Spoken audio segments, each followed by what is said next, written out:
with any of the disadvantages I've experienced, awareness is such a key component of then developing resilience, developing alternative ways so that we can continually grow and adapt to meet the challenges of the world. Thank you so much for joining us today. So first, let's start with, when did mental illness first enter your life, and how did you become involved with the mental health system? Mental illness first entered my life really from, I think, infancy. Just in the past couple of years, especially, I've had some memory surfacing of myself as a baby crying, in reaction to abuse that I sustained from overhearing a very abusive father. The sound was really toxic and piercing. And I remember this being a source of grief, and really the feelings of even paranoia or depression really started certainly by toddlerhood. And I say that strongly because when I, over the years, I tried different medications, and I really started improving when I started taking a medication about 10 years ago for my schizoaffective disorder, which really actually resolved that paranoia and that depression that I had felt since as long as I can remember. So that's why I say, from that time. Would you be willing to share what medication or what class of medications? Yeah, it's an antipsychotic. I take a medication specifically called clozapine. The brand name is Clozaril. That is a medication that is reserved for treatment-resistant schizophrenia. It's not prescribed first because it requires monitoring and blood work. So after developing my schizoaffective disorder in 2007, I had been put on other antipsychotics which did not work. And I didn't gain access to clozapine until end of 2012. Oh, I'm so glad you got it. It's interesting with medication that I take antipsychotics for bipolar 1, so I take Latuda, and it took me 2.5 years to find the right balance of medication with my psychiatrist. Did it take you? It sounds like it took you quite a few years as well. Yeah. So totally switching topics to music. We're both into music. I love that. You're a classical violist. What is it like to be a musician with mental illness? It is, it's different. I think that the classical music field is very specific, and it's been hard, I think, over the years to kind of separate my mental health and my personal development with my musical development. Going to lessons throughout my life, working with a teacher, that it's a way of life, musical development, and it's something I've known since early childhood when I started music lessons. I think it really became difficult as I got older, like especially college age. I went to conservatory for my bachelor's degree, and it was hard because this was the first time I was on my own. And studying in an elite environment alongside people who had, I suppose, more privileged upbringings than I did. I got into the school fairly and certainly had the skill to be there. But it was hard because I had already a lot of trauma. I didn't have this language to describe it back then as well, nor the awareness, but I had a lot of trauma. I had a lot of adverse childhood experiences, and studying alongside people who didn't have those disadvantages and whose parents and whose families, had more money to give them the education and the tools, the instruments, the supplies they needed to really thrive. I didn't have that. And a lot of grief occurred when I was in conservatory, just kind of realizing this. Also, I think these topics that we have today, conversations on privilege, that wasn't in my vocabulary 20 years ago now. So it was hard. I went to my lessons with teachers and wanted more than just lessons. I wanted, mentorship, more than just in my technical playing, but as a person, as a human who's developing into an adult musician. I didn't receive that. And I really kind of started to fall away. I joined a meditation group on the campus, which was affiliated with an Indian guru. And after doing that practice for a year, I developed the schizoaffective disorder. I mean, the reason why it emerged, I think, just unresolved trauma. Certainly, the meditation practice wasn't a healthy group. It was lacking mentorship in actual technique of meditation. As a therapist, I realize now that meditation is so much a technique that really requires the development of a skill. It's not like magic powers. But that was the misconception I had back then. And it led to a first episode of psychosis. Also, just the age range. College age is such a time when people are more likely or they're at risk of developing psychosis. So just being of that age was an adverse factor as well.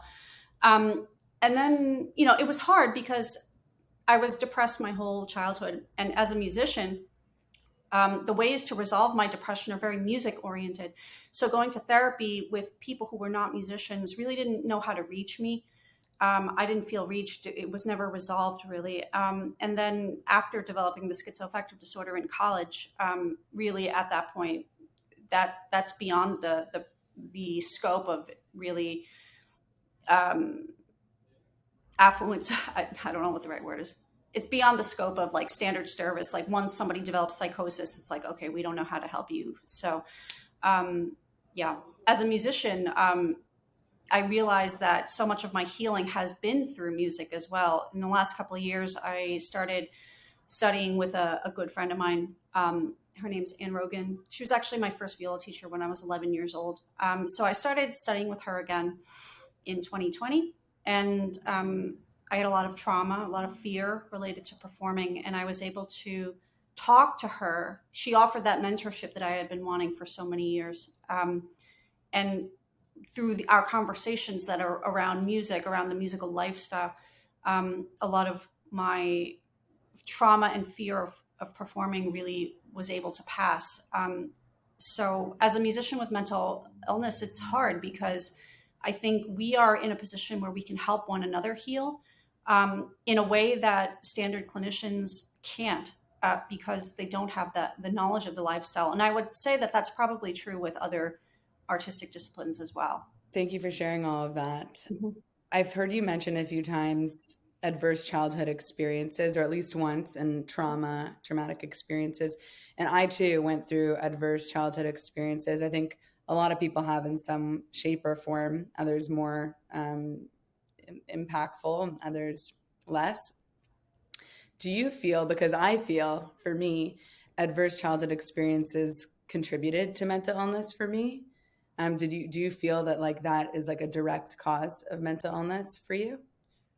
I guess the difficult aspect of that question is that,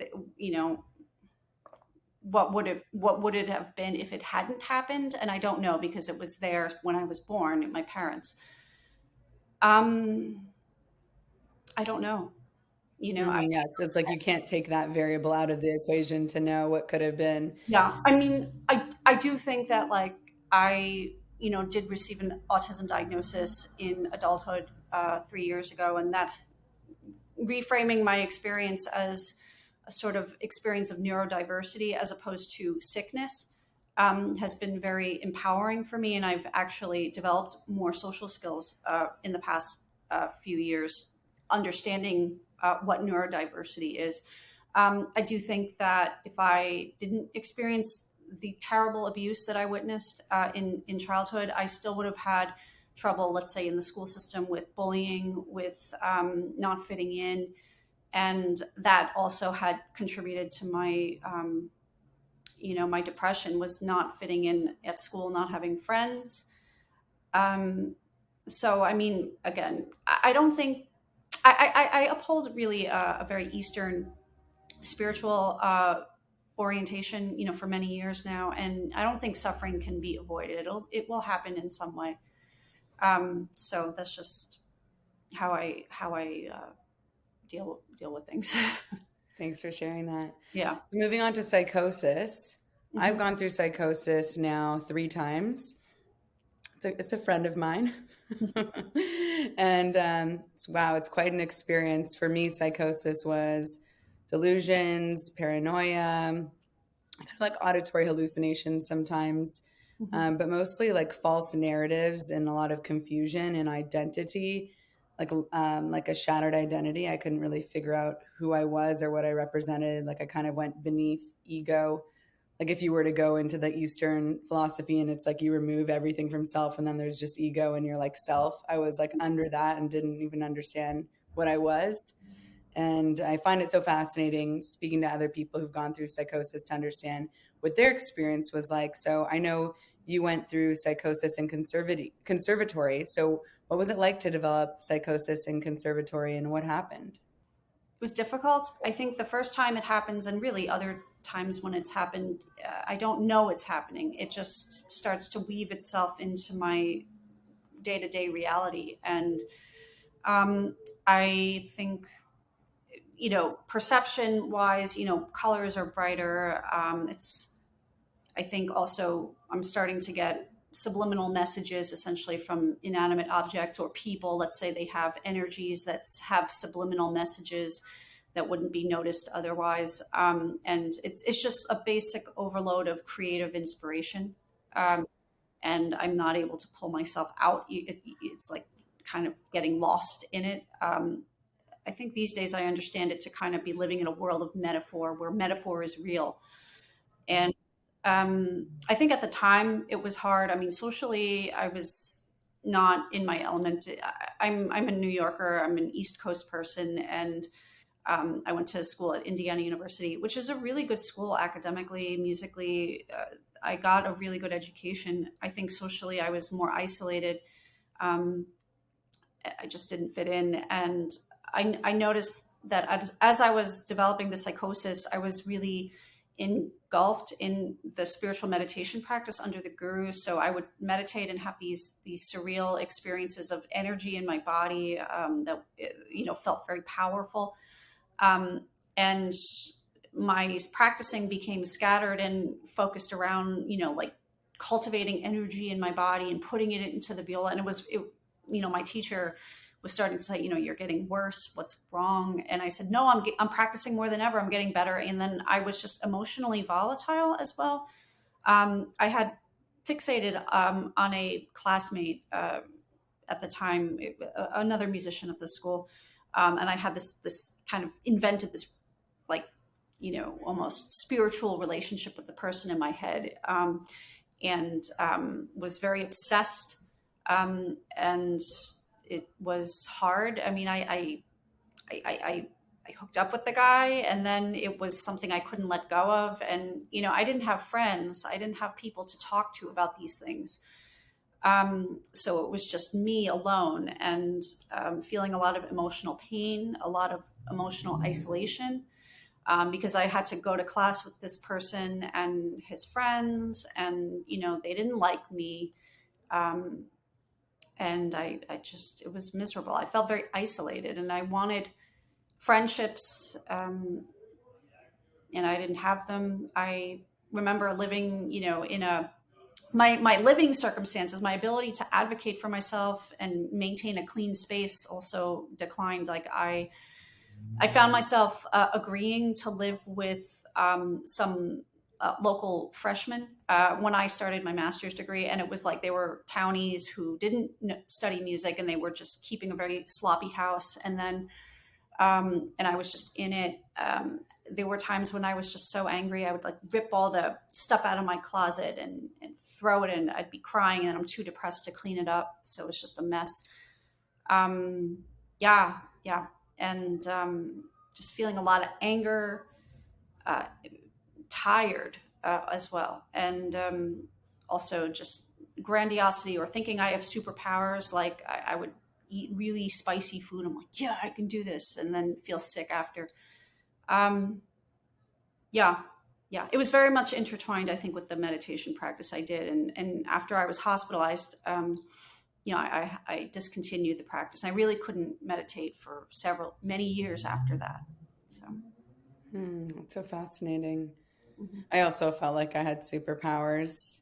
Yeah. and felt very isolated, because I think that unless you've personally gone through psychosis, you can't quite understand what Yeah. it's like. So it can be really isolating if you don't know, or for me, if I don't know anyone else Hmm. going through it or has gone through it, it's like, how can I possibly explain? Yeah. So if you ever want to talk about psychosis, you have my email and my Yeah, sure. numbers in the signature. If any, obviously I'm not a doctor, but I'm happy to talk about psychosis if you ever feel alone in that. Yeah, I feel that the experience of it is, it's another rite of passage, and not it just that's what it seems to be in some weird way.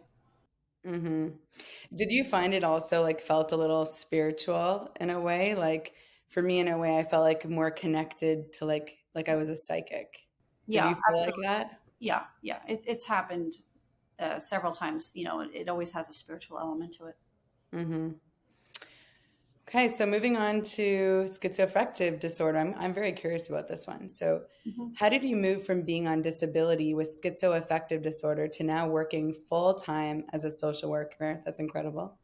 And can you please describe the journey? Yeah, yeah. So my schizoaffective diagnosis happened in like at the end of 2007. I had been hospitalized for 3 weeks, and given that diagnosis after a year's worth of decline. Um, yeah, and it was very slow in the beginning. I had to leave graduate school. I was at IU for music. I had to leave. Um, I attempted to restart my career as a music teacher. I went back to school for music ed. I took up a job. I had some violin students, but I was living in this sort of. I realized now I was living in a toxic environment with my family, and trying to rebuild while living in a toxic environment it's a huge barrier. And I would say that a lot of the hardship that I experienced was not finding the right medication, but also living in a environment not conducive to healing. After developing the schizoaffective disorder, I returned home. I lived with my mother. She is a moderate hoarder. It's neat. So for the next 3 years, I was forced to sleep on the floor in a corner surrounded by boxes, with a grandmother with dementia, aging and screaming a lot. And you cannot heal in that kind of environment. And I think this just speaks to the importance of how when somebody has a first episode or whatever, like the intervention and the assistance that is offered to that person in that time of healing can determine if they heal at all. Hmm.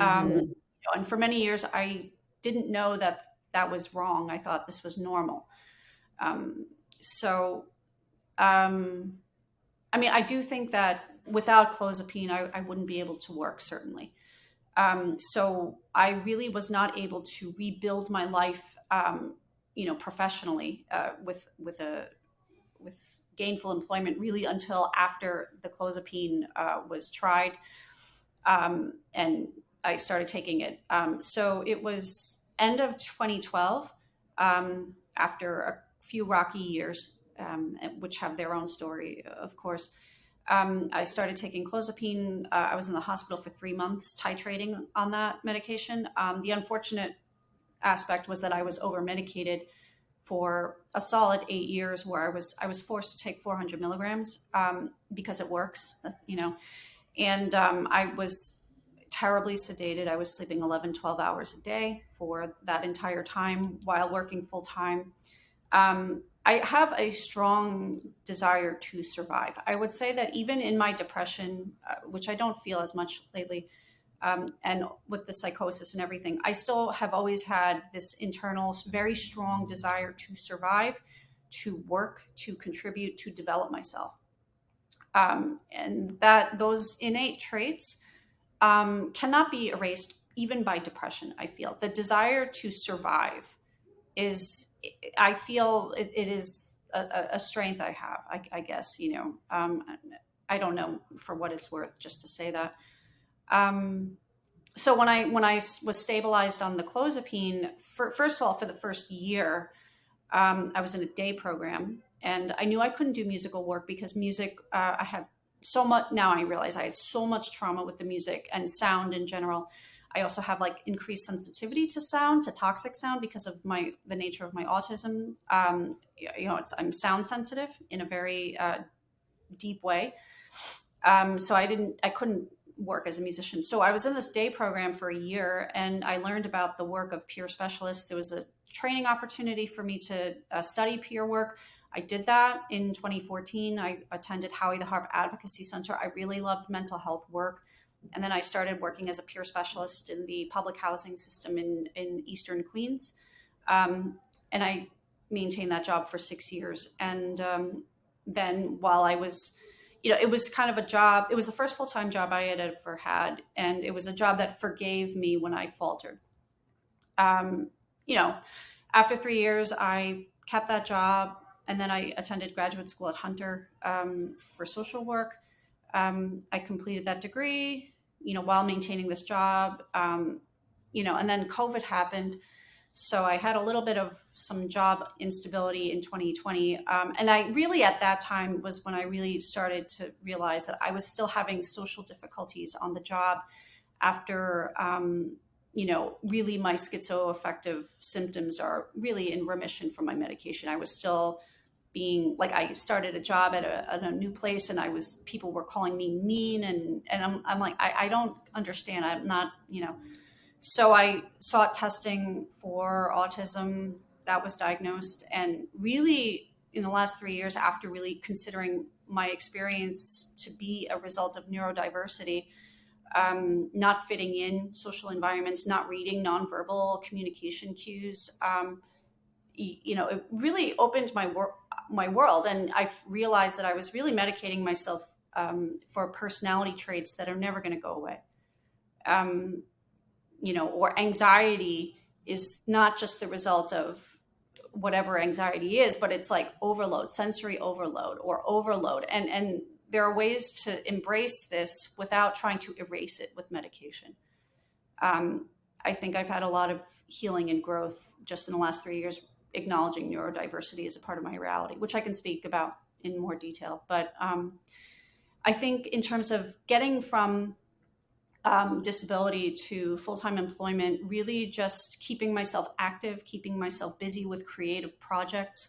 After I was, working in mental health, I really couldn't play music for a long time. So writing became my new way of expression. I've always kept journals for most of my childhood and adult life. So I had creative projects always going on while doing the basics. So I wrote articles, and I had them put up on various websites, and I started doing a little freelance writing, but always something creative, poetry. I self-published a book of poetry a few years ago, but always having a creative project going on alongside the basics. And that helped me develop like the discipline, the strength, and helping me keep inspired. And it also was towards a goal of self-actualization, in the sense of like, I want to make a difference. I want to make an impact on people's lives through my writing. I want to connect with people.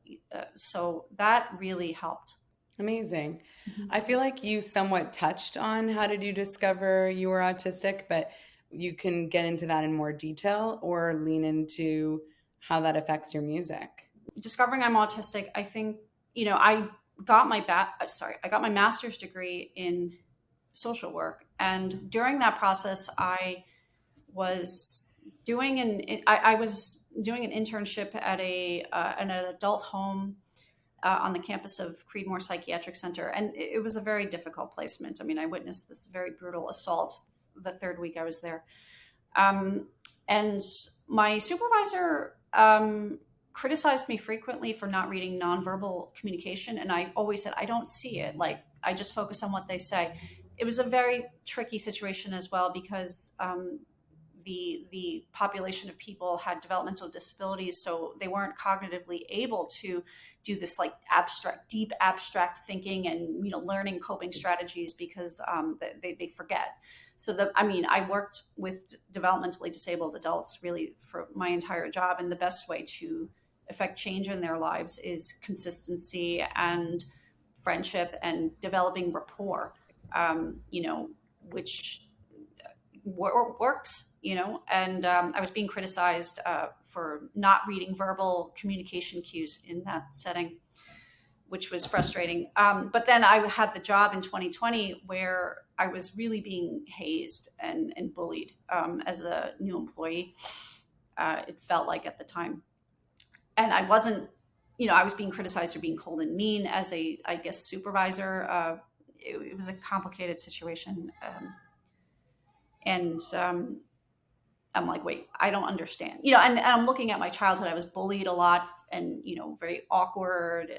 And as a clinician, I was now reading about neurodiversity and traits of autism, what was previously known as Asperger's. And certainly I fit into that category with ways that I behave. I mean, I certainly have intense interests, not perceiving communication cues. And then what happened was I started reaching out online on Facebook, and I, started talking to other folks who are autistic, and I have so much in common with them, and we, vibe on the same level.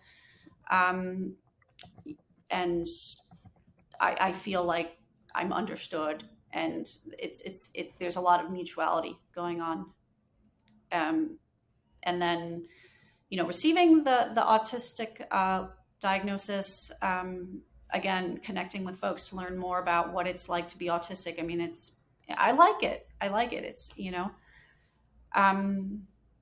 yeah, it's been empowering. I'm glad it's been an empowering experience for you. For me, it was very helpful, like having a diagnosis so I knew what was going on and how to cope with it. What is aphantasia, and how does this affect your experience as a musician? Yeah, so aphantasia is, it really requires a lot more study and awareness. I do feel it is like the next level of our understanding of the human mind and the imagination. Aphantasia is a congenital condition that I have since birth, where I have a blind mind's eye. So in my imagination, I am unable to picture any visual, or for me, all five of the senses, I'm not able to conjure in my imagination. The average person, apparently, I don't know, I've never experienced it, but the average person is able to visualize thoughts in the mind. They're able to recall faces of people they know. They're able to recall memories in this way. Musicians also can often hear the music that they play before playing it. You can use your imagination to conjure essentially voluntary hallucinations. From my perspective, I call it that because I've never experienced it. But so that being said, I don't have the ability to imagine anything visually, auditory, or any of the other three senses. It's a spectrum for people, and sometimes a person may have no visual, but they may have an auditory. Also, for many people, dreams are not affected. For me, I have no dreams. I wake up, and if there was a dream that occurred, it would be essentially a silent sentence in my mind that I have when I wake up, saying the plot of something I saw that happened, but I never saw. So, aphantasia is definitely another part of my experience as a musician, because when I was in conservatory, a lot of the instruction at the higher levels involves internal hearing of what you play before you play it in order to inform interpretation of music. It also involves mental practicing, so visualizing yourself playing a piece to internalize technique without doing repetitive strain injury with over practicing, or imagining yourself on a stage performing to prepare for performance. These are things I can't do cognitively. And I didn't know that this was something that people could do. So these instructions were not, it didn't mean anything to me. And I thought these were just figures of speech. People can actually do this. So again, like learning about aphantasia, I will say I had a very complicated breakdown last year, and also while working as a therapist. Working as a therapist has actually been incredibly helpful for me to develop kind of like an alternative way of engaging my abstract imagination. So I think in the last couple of years, I've been starting to develop this sort of alternative way of having I mean, I still don't see anything, but my way of adapting is sort of, I know that my sense of memory, how I understand the places I've been and such, is very sound oriented and kinesthetic. So I remember the acoustics of spaces that I've been in. So when people speak as, my memory, I'm able to kind of remember almost like the resonance of what they're implying, instead of having pictures of it, and also writing. This is very complicated to explain, but yeah, I feel that like, with any of the disadvantages I've experienced, awareness is such a key component of then developing resilience, developing alternative ways so that we can continually grow and adapt, to meet the challenges of the world. That's so fascinating. I couldn't imagine not remembering a dream or seeing a dream or not being able to sing a song in my head. Yeah. So that's just fascinating that you found you thought it was just like abstract and not literal. So it's just fascinating. Yeah. I wonder if those like that absence actually heightens other senses of yours. Absolutely. I mean, people think like I've been criticized, you think too much, or it's like, well, everything I think is in my abstract, even if I'm remembering a picture I've seen, it's in my abstract. Are there any treatments that have helped you with your mental health conditions? And you could feel free to like talk about different treatments for different aspects of your mental health conditions and neurodiversity if you'd like. Absolutely. Yeah. I mean, certainly like medications have helped, and I don't think it would be helpful to like list brands, because everybody's different, and you have to find medications that work for you. And then also, I will say that working with psychiatric providers who are willing to adjust medications, and refine, even if you've been on a regimen for years, because I think that it's a huge disservice when providers throw you on medications to stabilize you after the worst moment of your life. And then they're like, okay, well, just stay on that for the rest of your life because it works. I mean, for me, that was dangerous. I was forced to take clozapine at a dangerously high dose, and then once it was adjusted, it was discovered that this was dangerous. But yeah, so working with psychiatric providers who are willing to continually refine a medication regimen so that it is optimal, so that side effects are not compromising quality of life, that's very important. Also, just working with providers who really envision a high standard for success. I don't think success from a psychosis diagnosis should be for everybody. Baseline is, you're not in the hospital. That's successful. Or, I mean, success should be defined by the person.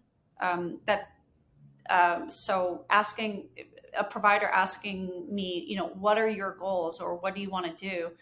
That has contributed to my success. I would say also, being a little bit of a rebel. There were times when, doctors were saying like, why do you want to work? You don't have to. Why do you want to go to school? You don't have to. I said, no, I want to do this.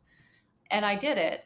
I think going to Howie the Harp, studying pure work really taught me how to not give in to this toxic rhetoric that, now you're broken for the rest of your life. I mean, first of all, a diagnosis is not a destiny. That's one phrase.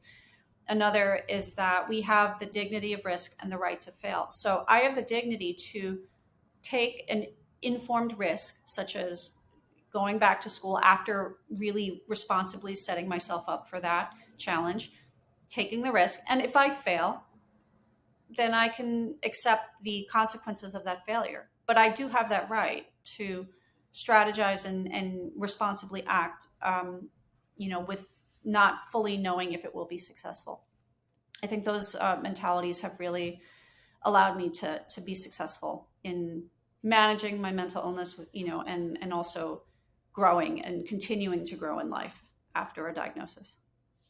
It's fantastic. Yeah, thanks for sharing all those resources and types of therapy. It's so important, and I agree with everything you're saying. Mm-hmm. Definitely resonates with me. And was there anything else you wanted to say that we didn't cover in this last minute or two that we have?